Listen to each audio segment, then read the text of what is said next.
संसार में संघर्ष कोलाहल का कारण केवल मानव की स्वार्थ वृत्ति है।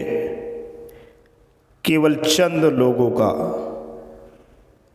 इस वसुधा पर राज करने की उत्कट अभिलाषा है और ये महत्वाकांक्षा जब दूसरे के जीवन को साधन बना लेती है तो महासमर का समय आता है। और ये ऐसा समर रहता है कि कुरुक्षेत्र का मैदान भी छोटा पड़ जाता है। महाभारत का युद्ध एक ऐसा उदाहरण है जो दर्शाता है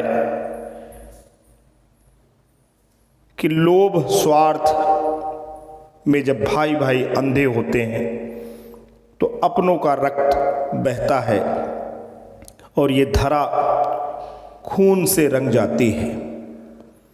आज की जो कविता है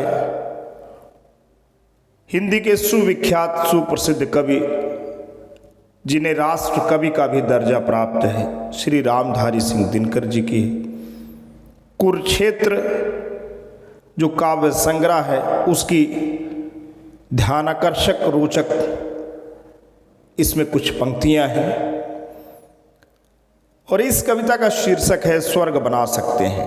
आइए दोस्तों इसका पाठ करते हैं।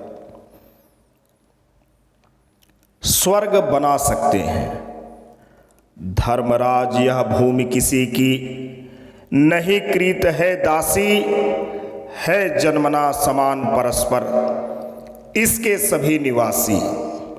सबको मुक्त प्रकाश चाहिए सबको मुक्त समीरण बाधा रहित विकास मुक्त आशंकाओं से जीवन। लेकिन विघ्न अनेक अभी इस पथ पर अड़े हुए हैं मानवता की राह रोककर पर्वत अड़े हुए हैं। न्यायोचित सुख सुलभ नहीं जब तक मानव को चैन कहाँ धरती पर तब तक शांति कहाँ इस भव को। जब तक मनुज का यह सुख भाग नहीं सम होगा शमित न होगा कोलाहल संघर्ष नहीं कम होगा। तो दोस्तों सुख की इस लड़ाई में लोग इस वसुधा पे इसके संसाधनों पे अपना आधिपत्य जमाने में इस कदर खोए हैं अपने स्वार्थ के रंग में इस तरीके से खोए हैं कि उन्हें किसी अपने सगे संबंधी जो कि रक्त संबंध से भी जुड़े लोग होते हैं उन्हें उनका हित नहीं दिखता। तो दोस्तों बाहर जो समाज में लोग हैं भाई बंधु हैं उनकी बात ही क्या करें। तो आज की दोस्तों लड़ाई नहीं है।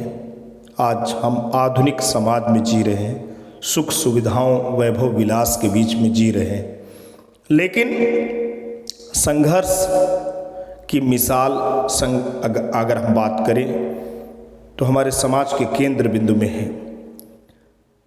ये सारे संघर्ष को कम करने के तरीके चाहे रक्षा बल चाहे पुलिस बल देख रहे हों चाहे न्यायपालिका देख रही हो लेकिन आदमी की वृत्तियों के संघर्ष के ये सभी मूर्त रूप हैं।